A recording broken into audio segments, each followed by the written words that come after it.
Hey guys, it's Rosie. So I don't actually make content like this, but today that is all going to change.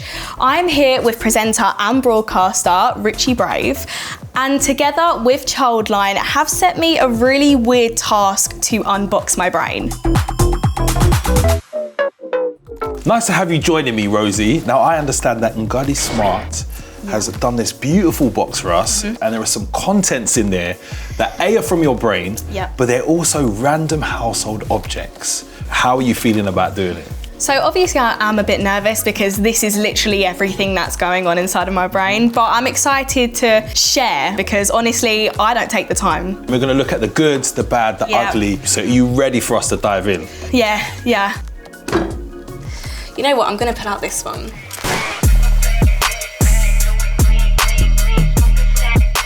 So this is my self-care journal. I write everything in here. This journal is very much a safe space for me. Whatever I'm thinking, if I don't want to talk to anyone, I'll write it down in here. It just takes a weight off of you because then you're not holding all of these stressful things. They're all in there and you can just leave them, take them out of your head, put them down in a piece of paper. Obviously, it's quite hard to still have them memories and I'd love to get rid of them to make space for new ones. But then I also think to myself, if I get rid of them memories, all the stuff that I've learned, will that be gone as well? If you want to go and look back at it, you can, to see how you can evolve. So Rosie, are you ready for me to reach inside your brain? There's a lot of stuff in there.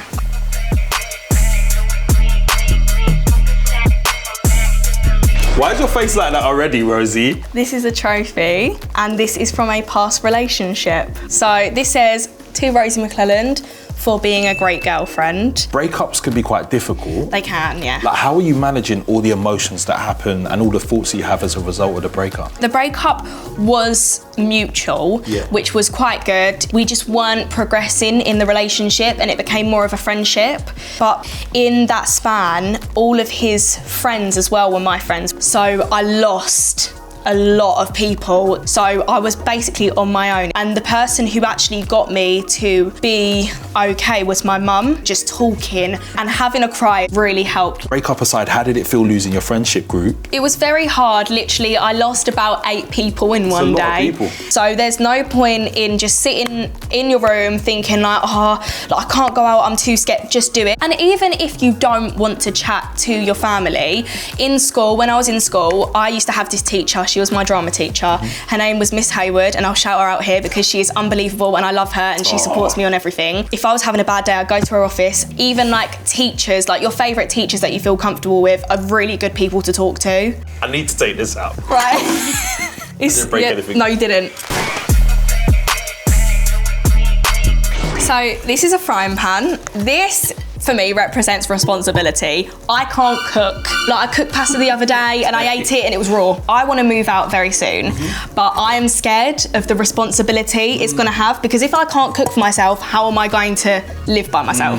It's something I'm really insecure about and I know I can learn to cook, but this is just scaring me with all the responsibilities I'll have. So I'll just leave the responsibilities behind, go out, have a nice night or go around my cousin's house and just leave that all behind and then come back to it a bit later when I'm feeling like more motivated and that I can do it. What you did say was, I can't cook, but I can learn. When we make these goals or these things that we can't do into something massive, we don't remind ourselves of possibly our strengths and the things that we do well or the ways in which we're able to get over those humps. We can feel a bit frozen in making a decision. Yeah, exactly. Right, let's do this one because this is something I'd love to talk about. This is growth, and this is a nail growth enhancer. This is something I'm actually really insecure about and embarrassed of. Ever since I was younger, I have been biting my nails. So I purposely didn't put any on so that you can see my nails. I don't think it's anything to do with my mental health. I just think that it's a habit. And I literally have tried every single thing on the planet. The one distraction for me was a penny and playing with it in my fingers or chewing gum. Even like silly things. So like, you know, like when you buy new clothes and you've got like a tag. I don't say eat plastic, but I'd bite on that and it would help me just biting on something that had the same sort of texture. Smell that. You put it on your nails and it tastes like that. I tell you now. But it tastes bitter. I'm not doing that. If I don't have like acrylic nails on, I think to myself like, okay, people are looking at me. We could be quite hard on ourselves. Do those thoughts creep in that kind of make you a little bit self-conscious or not like things about you? Yeah, I look at some girls and I'm like, oh my gosh, why don't I look like you? Like, you're beautiful. You have to be nice to yourself. And what is a good thing to do is, a lot of people do this. You get a photo of you when you were younger and you put that next to you, because if you're saying anything bad about yourself, you're saying that to that little girl or that little boy. Hey, I don't want to break that.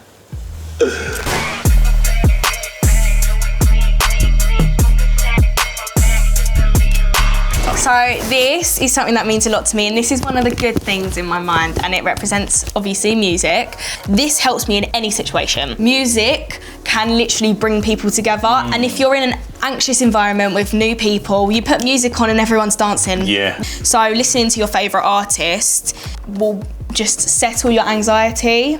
If I go to a party, it's fine because there's music. But if I'm somewhere where there's loads of talking and loads of people, it's just loads of people talking at the same time near me, it's just like...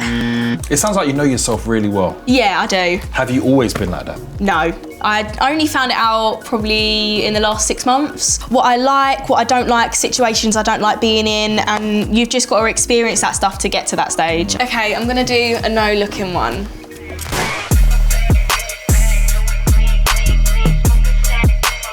So I love tea. 2 sugars.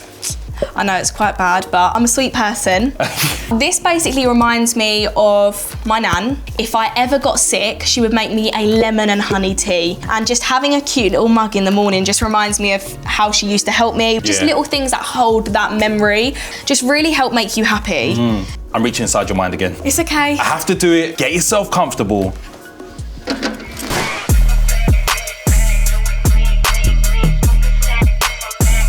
You're probably thinking, Rosie, why is mascara inside your mind? I literally went through a phase where I had fake lashes. If I had these fake lashes off, I thought, okay, you literally, your eyes look bald. You've got nothing on them. Like, so I went through this whole thing of getting lashes, getting loads of lashes. I'm in my non-lash phase now. I don't have any lashes on. I'm trying to enhance and embrace my natural lashes. Would you say that's a journey that you're on, and can it impact your mental health sometimes? It can do, because it's always like things are going through my mind. Like, there's just little things going like, okay, she's looking at you. Or if someone even stares at me, I'm like, okay, right, they're looking at me. What kind of things do you put in place to manage all of those emotions, those worries, those insecurities that happen for you? I just take care of myself a lot. So like, I like to get in the shower. I like to try and make myself look nice. But if I can't, I have to look in the mirror and think to myself, like, why are you stressing? I don't really know how to deal with it properly yet. I'm still trying to figure that out. Yeah. Slowly but surely getting there with being happy with natural Rosie. Based on everything that we've kind of explored today, what kind of things would you have in your mental health first aid kit? One thing that would be really important to me is having a little coupon, obviously hypothetical, that says like relaxation day.